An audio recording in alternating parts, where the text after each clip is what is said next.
So இந்த படத்தை பற்றி சொல்லணும்னா ரொம்பவே இன்ட்ரெஸ்டிங்காக இருக்கும். த டம்ப்ளிங் குயின் அப்படின்றது தான் இந்த படத்தோட பேர். ஸோ இந்த படத்தில் வந்து டம்ப்ளிங்கால ஒரு பொண்ணு எந்த அளவுக்கு முன்னேறா அப்படின்ற மாதிரி இந்த படத்தில் அழகாக காட்டியிருப்பாங்க. அண்ட் அவள் வந்து எப்படிலாம் ஸ்ட்ரகிள்ஸை ஹேண்டில் பண்ணுறா அப்படின்றத இந்த படத்தில் ரொம்பவே சென்டிமெண்ட்டாக காட்டியிருப்பாங்க. ஸோ இது ஒரு சைனீஸ் ட்ராமா. ஸோ இந்த படத்தை பார்க்கணும் அப்படின்னு நினச்சிங்கன்னா நீங்கள் மறக்காமல் வந்து நெட்ஃப்ளிக்ஸில் பார்க்கலாம். So welcome to the show cine corner. So dumpling queen அப்படின்ற படத்தை பற்றி தான் நம்ம பார்க்க போகிறோம். படத்தோட ஸ்டார்டிங் சீனில் ஒரு அந்த ஹீரோயின் இருப்பா. ஹீரோயினுக்கு வந்து 2 பொண்ணுங்க இருப்பாங்க. அவங்க வீட்டுக்காரர் வந்து அவளை விட்டு போயிட்டு இருப்பாங்க. அவங்க அம்மா வந்து அட்வைஸ் பண்ணுவாங்க, இந்த மாதிரி வந்து நீ இப்படி இருக்கக்கூடாது, 2 வருஷம் ஆகுது வீட்டுக்காரர் உன்னை விட்டு போய் அவர்கிட்ட போய் அன்பா பேசி அரவணைச்சு இருந்துக்கோ அப்படின்னு சொல்லிட்டு கிராமத்துல இருந்து ஹீரோயினை அனுப்புவாங்க. நீ 2 பொம்பளை பிள்ளை வச்சிருக்க, நான் உன்னையும் அக்காவையும் எப்படி கஷ்டப்பட்டு வளர்த்தான்னு தெரியும்ல அப்படின்னு சொல்லி அனுப்புவாங்க. இப்போ ஹீரோயின் வந்து ஹஸ்பண்ட் இருக்க இடத்துக்கு வந்து தேடி வருவா. எங்கன்னா ஹாங்காங்க்கு வருவா. ஹாங்காங்க்கு வந்தா அங்க பாத்தீங்கன்னா ஹீரோ வந்து அங்க ஒரு ஃபேக்டரியில இருப்பான். பொண்ணுங்க 2 குட்டி குழந்தைங்களை கூட்டிட்டு ஹீரோயின் போய் பாக்குறப்போ ஹீரோட அம்மா வந்து என்னன்னா எதுக்கு பிரிஞ்சு கூட்டு போவாங்கன்னா இவளுக்கு 2 பொண்ணு பிறந்திருக்கும், பையன் வாரிசு பிறக்காதனால பையனை பிரிச்சு கூட்டு போயிடுவாங்க. ஸோ அவன் வந்து அங்க இருப்பான். அவனை பார்த்துட்டு ஓடி போவாங்க. ஓடி போய் குழந்தைங்க கட்டி பிடிக்கும். அப்போ வந்து அவங்க அம்மா சொல்லுவாங்க, அவங்க மாமியார் சொல்லுவா, உனக்கு பையன் பிறக்கல இல்லையா, நான் என் பையனுக்கு கல்யாணம் பண்ணிட்டேன், 2 வருஷம் ஆகுதா, அவனுக்கு ஒரு குழந்தை பிறந்திருக்கு, தாய்லாந்தோட பெரிய பணக்காரி தான் நாங்கள் கல்யாணம் பண்ணி வச்சிருக்கோம். ஸோ அதனால அவன் வந்து அவன் லைஃப் செட்டிலா இருக்கும், நீ வேணா எங்க கூட வந்து அங்க வந்து ஒரு வேலைக்காரியா வேணா இருந்துக்கோ, குழந்தை இவனுக்கு பிறந்ததுன்னா சொல்லக்கூடாதுன்னு சொன்னா அவளுக்கு அது ஒத்துக்க முடியாது. அவன் ஹஸ்பண்ட் வந்து கூட்டு போய் கடையில பசங்களுக்கு எல்லாம் வாங்கி கொடுத்துட்டு கன்வின்ஸ் பண்ணுவான், நீ வேணா அங்க வந்து இருந்துக்கோ, அவ குழந்தைய பார்த்துக்கிட்டு ஒரு வேலைக்காரி மாதிரி இருந்துக்கோ, உனக்கும் யூஸ்ஃபுல்லா இருக்கும், நான் உனக்கு பாவம் பார்த்து தான் யோசிக்கிறானுவான். அவன் வந்து இல்ல நீங்க போகக்கூடாது எங்க கூட இருங்கன்னு சொல்லி கன்வின்ஸ் பண்ணுவான். அவன் கேட்க மாட்டான். 2 பொன் குழந்தைங்க இருக்குன்னு கூட யோசிக்காம அவன் பாட்டு போயிட்டே இருந்துருவான். ஸோ இங்கே என்ன பண்றது தெரியாம யோசிச்சுட்டு இருக்கப்ப என்ன ஆகுனா, இவளுக்கு அவ கசின் ஒருத்தி இருப்பா. அவ வந்து இந்த மாதிரி வந்து இந்த இடத்துல நான் இருக்கேன் அப்படின்னு சொல்லுவா. அவளை கான்டாக்ட் பண்ணி அந்த இடத்துக்கு போவா. அங்க போறதுக்கு முன்னாடி என்னன்னா, இவனுங்க அவ விட்டு போன இடத்துல இருப்பா. அந்த இடத்துல வந்து பூலாம் வித்து சேல் பண்ணி கஷ்டப்படுவா. பட் அவளுக்கு அங்க வந்து அவளுக்கு வந்து குடியுரிமை கிடையாது. அங்க வந்து துரத்தி விட்டுருவாங்க அந்த ஊர்ல இருந்து. அந்த ஊர்ல இருந்து அவ ஃப்ரெண்டு தேடி போவா. அது எங்க அப்படின்னு பாத்தீங்கன்னா ஹாங்காங்லயே ஒரு இடத்துல போயிருப்பா. அவ வந்து ஒரு அப்பார்ட்மெண்ட்ல அவளுக்கு அரேஞ்ச் பண்ணி கொடுப்பான். அந்த அப்பார்ட்மெண்ட் ஹவுஸ் ஓனர் வந்து ரொம்ப நல்லவங்க. அவங்க என்னன்னா, ஒரு ஹஸ்பண்டால கைவிடப்பட்ட ஒரு பெண்ணு, 2 குழந்தைங்களை வச்சிருக்க, நீ வேலையும் இல்லாம கஷ்டப்படுற, சோ உனக்கு எப்போ வேலை வருமோ அப்ப நீ வந்து வாடகை கொடு, 3 மாசத்துக்கு உனக்கிட்ட நான் வாடகையே கேட்க மாட்டேன் அப்படின்னு. அவ வந்து ரொம்ப ஒரு மாதிரி ஹாப்பியாடுவா, இப்படி ஒரு நல்லவங்க எல்லாம் இருக்காங்களே அப்படின்னு சொல்லிட்டு. அந்த இடத்துல வந்து ரொம்ப பசி வறுமை அந்த மாதிரிலாம் இருக்கும். பட் இவளுக்கு நல்ல ஒரு வீடியோ அப்பார்ட்மெண்ட்டே கிடைச்சிருக்கும். அங்க போய் சேர்ந்துட்டு டெய்லி ஒரு தெருவா சுத்திக்கிட்டே இருப்பா. ஏதாவது கடையில வேலை கிடைக்குமான்ட்டு சுத்தி பாப்பா. அவ கிடைக்கவே இல்லை. கடைசியா ஒரு ஹோட்டல்ல வந்து பாத்திரம் கழுவணும், அந்த கறி பாத்திரத்துல கழுவ சொல்லி அவளை இது பண்ணுவாங்க. அவளும் ஓகே, அவ்வளவு பாத்திரத்தை கழுவான். அவளுக்கு வந்து கொஞ்சம் $300 அப்படிதான் தருவாங்க. கஷ்டப்பட்டு அதெல்லாம் துவக்கிட்டு இருப்பா. அந்த வேலை காசு பத்தாது. அவங்க 3 மாசத்துக்கு அப்புறம் தானே ரெண்டல் கொடுக்க சொல்லுவாங்க. இவ வந்து ஒரு ரொம்ப நேர்மையான ஒரு பொண்ணு. அவங்க கிட்ட எடுத்துட்டு இவ்வளவு நமக்கு கொடுத்துருக்காங்களேன்னு சொல்லிட்டு அவங்க கிட்ட வாடகை கொடுப்பா. அவங்க சொல்லுவாங்க, நான் 3 மாசத்துக்கு அப்புறம் தானே கொடுக்க சொன்னேன், ஏமா அப்படின்னு கேட்பாங்க. இல்ல பரவாயில்ல இருக்கட்டும், இருக்கும் போது நான் கொடுக்குறேன் அப்படின்னு சொல்லிட்டு கொடுப்பா. இன்னொரு வேலையை தேடுவா, பசங்களுக்கு ஸ்கூல் ஃபீஸ் எல்லாம் கட்டணும்னு சொல்லிட்டு இன்னொரு வேலை. ஏன்னா நர்ஸ் படிச்சிருப்பா, ஹாஸ்பிட்டல் எல்லாம் போய் ஒர்க் கேட்பா.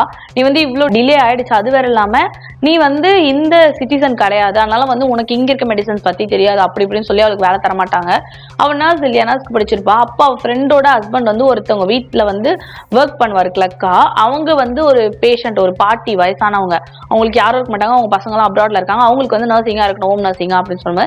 இவ ஓகேன்னு சொல்றா. போயிட்டு அவங்களுக்கு டெய்லி இன்ஜெக்ஷன் போட்டு அவங்க வீட்டுல பாத்திரத்தை கலப்பி அவங்களுக்கு ஃபுட்டு கொடுக்கறது, அவங்களுக்கு குளிப்பாட்டுறது, எல்லா வேலையும் பண்ணிட்டு அடுத்து போய் அந்த ஹோட்டல்ல போய் பாத்திரம் கழுவா.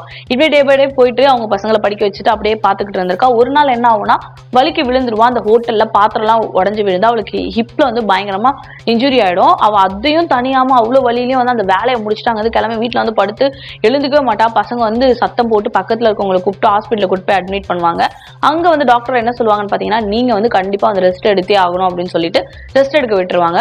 4 நாள் ரெஸ்ட் எடுக்கணும். அந்த பொண்ணு கேட்க மாட்டா, 4 நாள் வேலைக்கு போனா காசு இருக்காதுன்னு சொல்லி, இல்ல நீங்க வந்து இந்த இன்ஜெக்ஷன் எடுத்தே ஆகணும்னு சொல்லிட்டு டாக்டர் யோசிப்பாங்க. அங்க இருக்க அந்த ஹவுஸ் ஓனர் எல்லாம் கன்வின்ஸ் பண்ணுவாங்க. அந்த அப்பார்ட்மெண்ட்ல இருக்கவங்க எல்லாருமே ரொம்ப நல்லவங்களா இருப்பாங்க. அதே மேல ஒரு தாத்தா இருப்பாரு. அந்த தாத்தா வந்து ஒரு கேண்டி எல்லாம் விற்பாங்க இல்லையா, இப்ப நம்ம தமிழ்ல சொன்னா இந்த மிட்டாய்க்காரங்க தாத்தா அப்படின்னு. அந்த மிட்டாய்க்கார தாத்தா என்ன பண்ணுவாருன்னா, இந்த குழந்தைங்களுக்கு நீங்க எப்போ வந்தாலும் உங்களுக்கு வந்து மிட்டாய் தரேன் அப்படின்னு சொல்லிட்டு அந்த சாக்லேட் எல்லாம் கொடுப்பாரு. சோ அவரு எல்லாரும் வந்து இவங்களை நல்லா பாத்துப்பாங்க. அங்க இருக்கவங்க தான் செலவு பண்ணி அவளை ஹாஸ்பிட்டல்ல பாத்துப்பாங்க. 4 நாள் கழிச்சு அவ ரிட்டர்ன் போவா. அவளோட அந்த பாத்திரம் கழுவுற வேலையும் போயிடும். அதுக்கப்புறம் என்னன்னு பாத்தீங்கன்னா, அந்த ஹோம் நர்சிங் வேலையும் போயிடும். அவ காசே இல்லாம இருப்பா. அப்படியே படுத்த படுக்கை ஆயிடுவா. 4 நாள் குழந்தைங்களுக்கும் சாப்பாடு இல்லாம இருக்கும். குழந்தைங்களுக்கு வந்து பக்கத்துல இருக்கவும் கொடுப்பாங்க. இவ போய் மத்தவங்க கிட்ட கேட்க முடியாதுல்ல. இவ ஆல்ரெடி வந்து ஹெல்த் இஷ்யூல இருக்கா, ஒரு மெலிஞ்சு போயிடுவா. இதெல்லாம் வந்து அந்த மிட்டாய்க்கார தாத்தா பார்த்திருப்பாரு. அவர் வந்து கூப்பிடுவாரு, இங்க வாமா அப்படின்னு சொல்லிட்டு கூப்பிட்டுட்டு வீட்டுக்கு வான்னு சொல்லிட்டு மேல கூப்பிட்டு முட்டாய் பண்றதுக்காக பழங்கள்லாம் வாங்கி வச்சிருப்பாரு. இதை நீ சாப்பிடு, உன்னோட நிலைமை எனக்கு புரியுது அப்படின்னு சொல்லும் போது அவரு ஒரு ஐடியா கொடுப்பாரு. நீங்க வந்து எங்க போய் வியாபாரம் பண்ணுவீங்க அப்படின்னு சொல்லி, நான் நிறைய மக்கள் கூட்டம் இருக்கும், ஒரு இடத்துல போய் வியாபாரம் பண்ணுவேன், ஆனா வந்து வியாபாரம் பண்ணக்கூடாது, போலீஸ்லாம் வந்து நாங்க ஓடிடுவோம் அப்படின்னு சொல்லும்போது அப்ப அந்த தாத்தா சொல்லுவாரு, நீ ஒண்ணு பண்ணு, என் கூட வந்து ஃபுட் எல்லாம் நல்லா பண்ண வருது. அவ என்ன பண்ணிருப்பானா, ஒரு சைனீஸ் ஃபெஸ்டிவல் வரும், அப்ப வந்து இந்த டம்ப்ளிங் செய்வா. டம்ப்ளிங்னா வேற ஒன்றும் கிடையாது, நம்ம மோமோ சாப்பிடுறோம் இல்லையா, அந்த மோமோஸே வந்து ஒரு மாதிரி தின் லேயர்ல பண்ணி அதுக்குள்ள வந்து வெஜிடேபிள்ஸோ இல்ல மீட்டோ அதெல்லாம் ஸ்டஃப் பண்ணி கொடுப்பாங்க. அது சூப் மாதிரி, இப்ப இந்த நம்ம ராமன்ஸ் நூடல்லாம் சாப்பிடுறோம் இல்லையா, அந்த மாதிரி அந்த ஒரு சூப்ல கொடுப்பாங்க. அது ரொம்பவே டேஸ்டா இருக்க ஒரு பாரம்பரிய சைனீஸோட உணவு அது. ஸோ அதை தான் பண்ணி கொடுத்துருப்பாங்க. அங்க இருக்கவங்களுக்குலாம் டிஃப்ரெண்டா இருக்கு, ஏன்னா பிகாஸ் அது சிட்டி இல்லையா, அது சாப்பிட்டவங்க வந்து ரொம்ப புகழ்ந்திருப்பாங்க. நீ இதை வந்து பண்ணி சேல் பண்ண அப்படின்னு சொல்லுவாரு. அவளுக்கு ஒரு நல்ல ஒரு ஐடியா அப்படின்னு அவளுக்கோ தோணிருக்கும். பட் அவளுக்கு காசு இருக்காது. இன்னொன்னு என்னன்னா, இவ விழுந்தாலையா அந்த ஹோட்டல்ல வந்து கேஸ் போட்டிருப்பாங்க, இந்த அபார்ட்மெண்ட்ல இருக்கவங்களாம் நஷ்டஈடு தரணும்னு சொல்லிட்டு. அவங்க என்ன பண்ணுவாங்க, கோர்ட்ல வர வச்சு அந்த 2 மாசம் சேலரி கொடுப்பாங்க. அப்பயும் நேர்மையா என்ன பண்ணுவா, எனக்கு 2 மாசம் சேலரி அதிகமா இருக்கு, எனக்கு 1 மாசம் சேலரி போதும்ட்டு அந்த கோர்ட்லயே வந்து 1 மாசம் சேலரி கொடுத்து அந்த 1 மாசம் சேலரி மட்டும் கொண்டு வருவா. பழைய பாத்திரங்கள்லாம் விற்கிற கடையில போய் தாத்தா கூட்டு போய் எல்லாமே வாங்கி கொடுத்து டம்ப்ளிங் செய்யறது தேவையான பொருளான்றது கொடுத்து அதை மேக் பண்ணி அந்த தாத்தா கூட வியாபாரத்துக்கு போவா. எல்லார் கடையும் விற்கும், இவ கடை விற்காது, எதுவுமே ஆகாது. 3 நாள் அந்த மாதிரி எடுத்துட்டு வந்து டம்ப்ளிங் கொட்ட ஆரம்பிச்சா. அந்த தாத்தா கிட்ட சொல்லுவா, நான் என்னதான் பண்றதுன்னு தெரியல, எல்லார் கடைக்கும் ஆள் போறாங்க, என் கடைக்கு வரலன்னா. அப்போ ஒரு நாள் நம்ம சேல் பண்ணும்போது அங்க போலீஸ் வந்து விரட்டுவாங்க, தூக்கிட்டு ஓடுவா, அந்த மாதிரிலாம் நடக்கும். ஒரு நாள் என்ன பண்ணுவா அப்படின்னா, ஓகே நம்ம வந்து இதை விற்கலாம் அப்படின்னு சொல்லும்போது அந்த தாத்தா சொல்ல, நல்லா கத்தி கத்தி விற்கணும் அப்படின்னு வந்து ஹவுஸ் ஓனர் கிட்ட போய் அழுது சொல்லுவா. அந்த ஹவுஸ் ஓனர் சொல்லுவாங்க, நான் வந்து உனக்கு ஹெல்ப் பண்றேன், நான் வந்து என் ஹஸ்பண்ட் விட்டு போனதுக்கு அப்புறமா இந்த அப்பார்ட்மெண்ட்டுக்கு நான் ஓனர் எப்படி ஆனா நானும் கஷ்டப்பட்டேன், ஒரு ஸ்ட்ரகிள்ஸ் வந்து நீ ஸ்டார்டிங் படும்போது உனக்கு அதோட பலன் கிடைக்காது, போக போக தான் பலன் கிடைக்கும் அப்படின்னு சொல்லி அறிவுரை சொல்லி அனுப்புவாங்க. அதே மாதிரி அதுக்கப்புறம் வந்து டெய்லி கத்தி கத்தி விற்பா. ஒரு ஸ்கூல் ஸ்டூடெண்ட்ஸ்லாம் வந்து வாங்க ஆரம்பிச்சாங்க. அவங்களும் நல்லா இருக்கு சாப்பிடணும் க்ரௌட் வர ஆரம்பிச்சிட்டாங்க. ஸோ அப்படியே போயிட்டு இருந்துச்சு. க்ரௌட் எல்லாம் பார்த்தோன்னா போலீஸ் குடுக்குன்னு ஓடி வந்தாங்க. இவன் எல்லாத்தையும் தூக்கிட்டு ஓடிடுவா, ஏன்னா அங்க வந்து சேல் பண்ணக்கூடாது, அது ஒரு பப்ளிக் பிளேஸ் அப்படின்றதால அந்த போலீஸ் வந்து பிடிச்சிருவான். பிடிச்சிட்டு அந்த போலீஸ் அதிகாரியே வந்து அதை ஒன்னு எடுத்து சாப்பிடுவான். அவன் அப்படியே அந்த டேஸ்ட்ல வந்து அப்படி மயங்கி, வாவ் சூப்பர், என்னமா எப்படி பண்ணிருக்கேன் அப்படின்லாம் புகழ்வான். அவளுக்கு ரொம்ப பிடிச்சிரும். அதே மாதிரி அந்த இடத்துல வியாபாரம் போவோம், அப்படியே பீக்ல போயிடும். ஆர்டிக்கல்ல எல்லாம் வந்துருவா. என்னன்னா ஆர்டிக்கல்ல போட்டுருவாங்க, இப்ப எப்படி நம்ம சோசியல் மீடியால ஒரு கடை ட்ரெண்ட் ஆனா அந்த மாதிரி அவ நல்லா சம்பாதிக்க ஆரம்பிச்சிருவா. ஒரு ரிச் லைஃப் பசங்களுக்கு கொடுக்க ஆரம்பிச்சிருவா, எல்லாருக்கும் நல்லது பண்ணுவா. அப்போ ஒரு பிசினஸ் மேன் வந்து டீல் பேசுவான், நீ வந்து என்னோட இதுக்கு வந்து சாப்பிட்டு பார்த்து சொல்லுவான், எங்களோட பாக்ஸ் போட்டு எங்களோட பிராண்டிங்க்கு நீ பண்ணி கொடுக்குறான்னு டீல் பேசும்போது அவ சொல்லுவா, இது வந்து ஒரு சைனீஸோட பாரம்பரிய உணவு, நான் வந்து இது ஒரு ஜப்பான்காரனுக்காக விற்க விரும்பல அப்படி சொல்லிடுவா. இவ வந்து அதுக்கப்புறமா ஃபுல்லா டெவலப் பண்ணி அதை பாக்ஸிங் பண்ணி ஒரு பெரிய ஃபேக்டரியே உருவாக்கிடுவா, பெருசா வளர்ந்துருவா. ஒரு டம்ப்ளிங் வந்து ஒரு பொண்ணு எந்த அளவுக்கு வந்து ஹார்ட் ஒர்க் பண்ணா எங்க கொண்டு போய் விடும் அப்படின்றத இந்த படத்துல சூப்பரா காட்டியிருப்பாங்க. அப்ப வந்து ஒரு நாள் வாக்கிங்ல போயிட்டு இருப்பா. இந்த முட்டாய்க்கார தாத்தா தானே ஹெல்ப் பண்ணிருப்பாரு. அந்த முட்டாய்க்கார தாத்தா வந்து ஒரு இடத்துல குப்பை பொறுக்கிட்டு இருப்பாரு.